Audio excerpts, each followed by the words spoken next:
Mga katauhan, mga deboto ni San Agustin dinhi sa Santa Rosa, Olanggo, maayong hapon kanyong tanan. Happy Fiesta pag-usap. Gamay raging itubag. Mingon kog Happy Fiesta kanyong tanan. Kanong mingon mang kapader among gigamay amo ang tubag sa fiesta pader kay di pa man pista. Pero dito, di pa bitaw pista ninyo no. Pero ang inyongan dinhi sa inyong barangay Santa Rosa. It happened nga karong adlaw pista pod ni Santa Rosa. Muna nga moyon ko ninyo Happy Fiesta kayong tanan. No? Wala ni tubag. Bitaw. Ambot nga do bitaw puning lugar-lugar ba usahay na unsay nga sa lugar lahi nooy patron. Kung observar mo ni ana, San Fernando San Fernando dito padong sa south.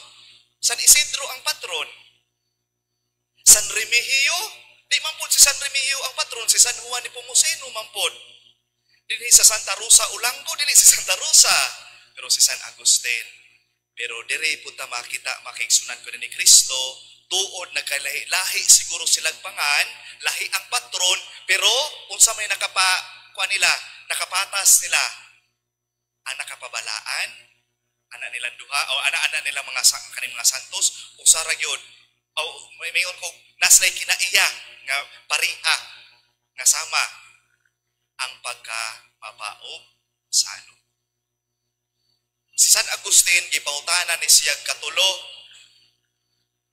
San aning Obispo Agustin, unsa man ang tulo kalabing importanteng hiyas.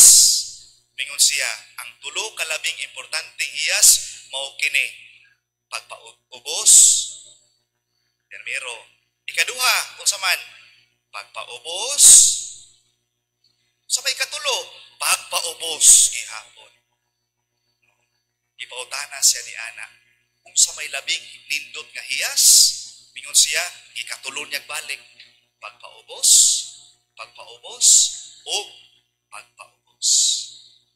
Makigsunan ka ni Kristo, karong adlawa, sa to ebanghelyo nga itong nadungo, klaro kayo nga i-highlight sa itong Ginoo, no?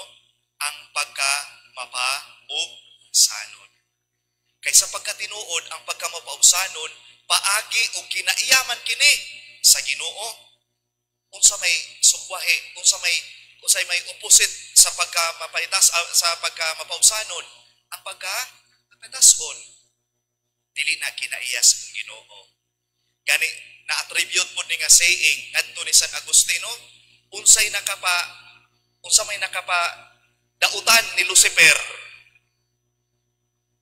Unsa may dautan ni Lucifer nga supposedly unta siya anghel man unta sa nga anghel nga nagdaa sa kahayag, Lucifer.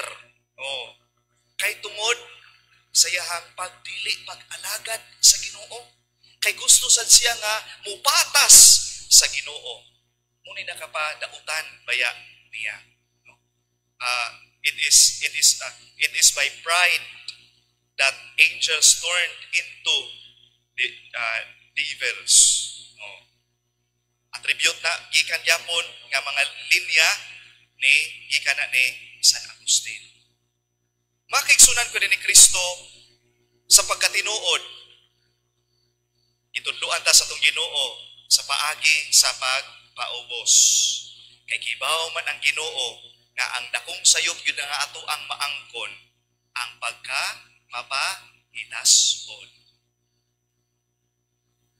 Kung kinahanglan pagpakan ta kanunay sa mga tao. Kinahanglan yugbuan kita sa mga tao. Kinahanglan kita ray paminawon sa mga tao. Di ta able sa unsay gusto sa Ginoo dinhi kanato. Nagpista man gid putaro ni Santa Rosa de Lima. Si Santa Rosa de Lima gikan siya sa Peru, taga Peru siya. Peruviana. Ang yahang papa usa ka Katsila, ang yahang mama usa ka Natibo.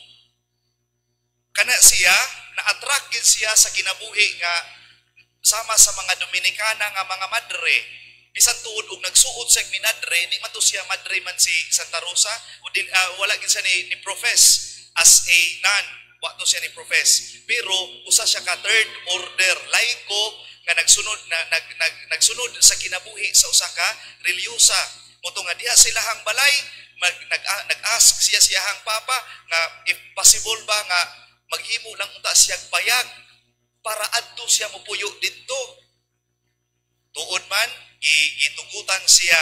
Ya, sa adto na di didto siya sa iyahang payag, maghimo siyang mga penitensya. Ya, anak biya siya usa ka katsila. So mestiza yun. Wapa. Wapa ni si Santa Rosa de Lima. Daghang na-attract niya kay gwapa god. Kung sayang gibuhat, yahang ginudnuran o kwan ang yahang naong para di siya tan-awon nga wapa. Dagmurag na yung mga lutaw ang mga samad-samad aron dili ma-attract ang mga tao, ang mga kalalakinan diha niya.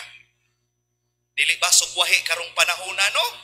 Ngang uban karon daghan kayo ron og magparituke na silahang mga naong magpabiyekemelo. Ang uban pod hala dudnod og unsa na diha ang para ibutang sa naong aron lang maputi ang naong pero magpa-chinchanso. Oh. Ang naong puting-puti ang liog dili mura tag sibra. Pakigsunan ko ni Kristo usahay, we are we are conscious of our externals rather than unsay makahatag kanato og nindot nga epekto sa tuang kaugalingon. Itudluan ta sa itong Ginoo diha sa paagi sa pagka mapaog sanon. Pero makigsunan ko rin ni Kristo, klaro kay sa Ebanghelyo po nato ron, ang pagkamapausanon, dili lang biya na nga moingon ta nga, ay okay ra ning mapausanon ko, oy, pero di ko mga lagad. Okay ra nang mapausanon ko, pero di ko mga lagad. It's a wrong humility, actually. No? Kaya nga naman, sa imong pagkamapausanon, willing ug andam gyud po ka nga mo alagad. Kaya giklaro po na sa itong Ginoo ba? No? Giklaro gid sa Ginoo nato dining atong Ebanghelyo kanato karon. Posible matawag ta nga mapaubsanon pero dili siya mo alagad, kulang kana, no?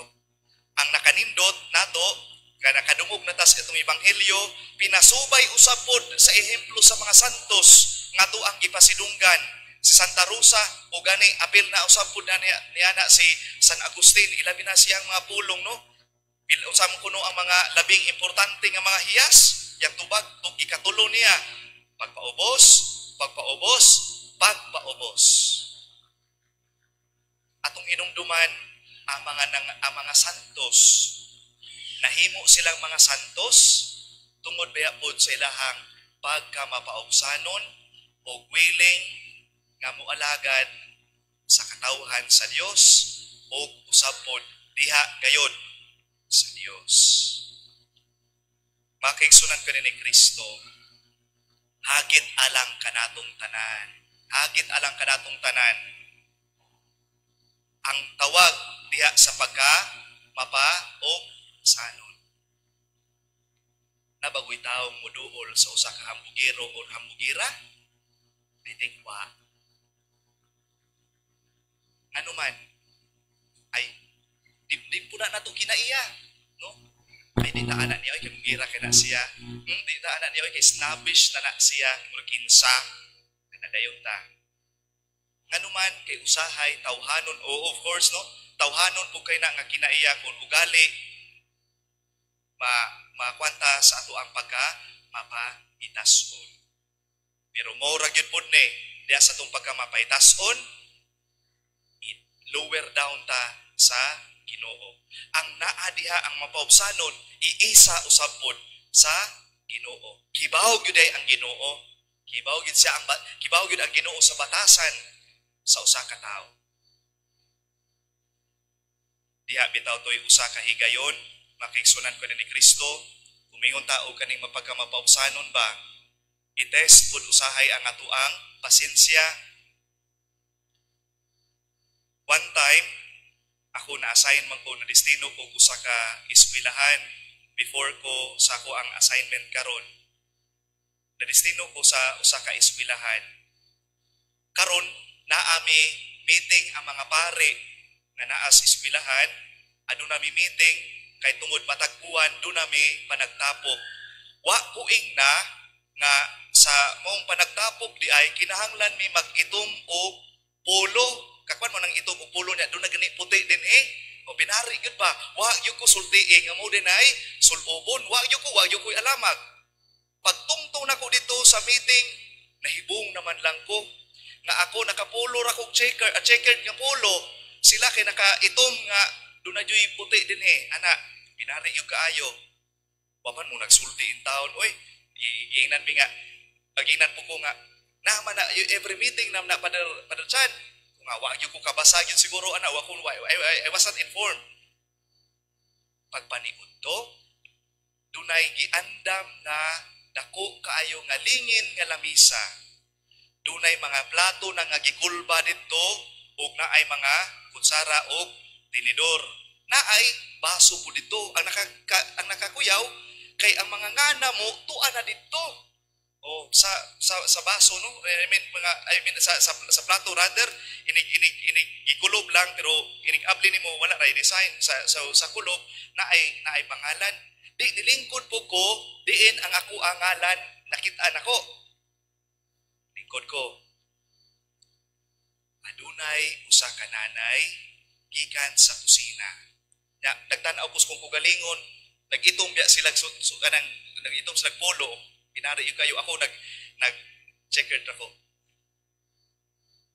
Dunay nanay gikan sa kusina, pagkakita gyud siguro niya nako nga ako'y nalahi, nagdadana siya og nato. Giingnan ko niya, Dong, ang pagkaon sa uban-uban sa pare dong dili diha dong. Gitunulan ko niyag plato pa yun nga plastic. Kung ako lang pong gidawat, oh sige nay, adto lang ko dito kaasa nay. Ay kay adto man dito sa kusina lagi ko no. Akong gidawat bibaro ko. Ang mga pare nga nasa kong palibot nagsigig pangatawa ang uban nagtutok nga murag wa sa nahiuyon.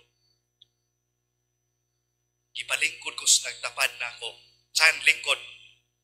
Nay, kibaw ka ani nay? Ingon ang nanay nga, unsa man pader? Pare ni nay. Ug giingnan ko niya, "Oh, pare di ka dong." Sa pagkatinuod ba kay sunan ko ni Kristo, human ni adto ang nanay wa na gyud mo pakita. Og lain nga nanay mo ni gawas gikan sa kusina, o giingnan ko niya, ang katusi, nanay, pader, di na mo gawas, kinauwaw sa nimo.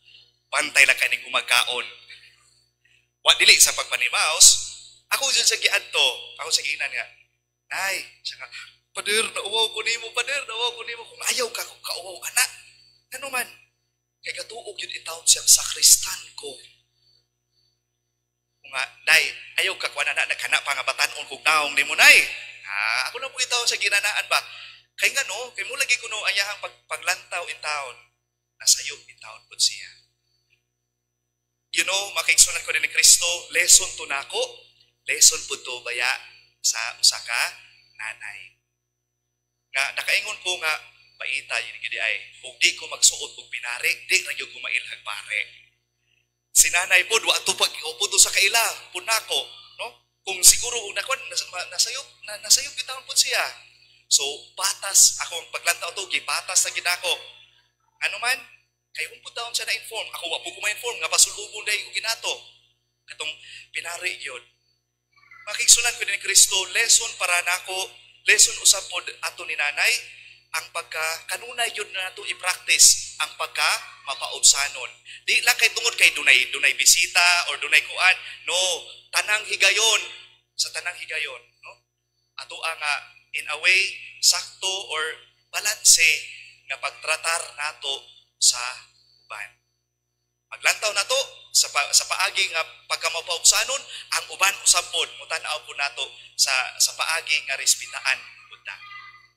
Una makigsunan ko ni Kristo, motoy lesson po nako, noy ako ang napupo, nga bitaw maski gani di ay sa nagtanaw na malandong lang ko adto, maski siguro sa pagkapari na, no? Maski gani sa pagkapari na. So mo to ako lang makuan nga ang pagkamapawsanon dili na moingon nga mawa na kay tungod uy pari na biya ko, dili mo to ako ang nakatunan, no? Mapari man maunsa man ta sa estado sa tong kinabuhi, gikinahanglan yun ang pagkamapawsanon. Ang mga santos nahimong mga balaan tungod kay matagtikang silang mga tiil, nagabansay man sila diha sa pagka mapaubsanon o dili paagi sa pagka mapahitason. Sila noon nga napaubsanon giisa sa Ginoo sa hataas kaayo nga dungog. Nga karon di lang kay dungog diri sa kalibutan, tagaan yun og dungog dito na sa gingharian sa langit. Mga kaiksunan ko na ni Kristo, hagit alang kanato. Gihagit ta sa itong Ginoo karon sa itong Ebanghelyo, gihagit ta sa mga santos ni Santa Rosa, diya siya pagka sa dili ingon nga siya'y daygon, o dili iyang ipakita hinuon, ang unsay dalaygon mao ang Ginoo. O pulong usab po ni San Agustin nga mga labing importante or ang labing importante nga hiyas mao gayud ang pagka mapausanon. Humility, humility, humility.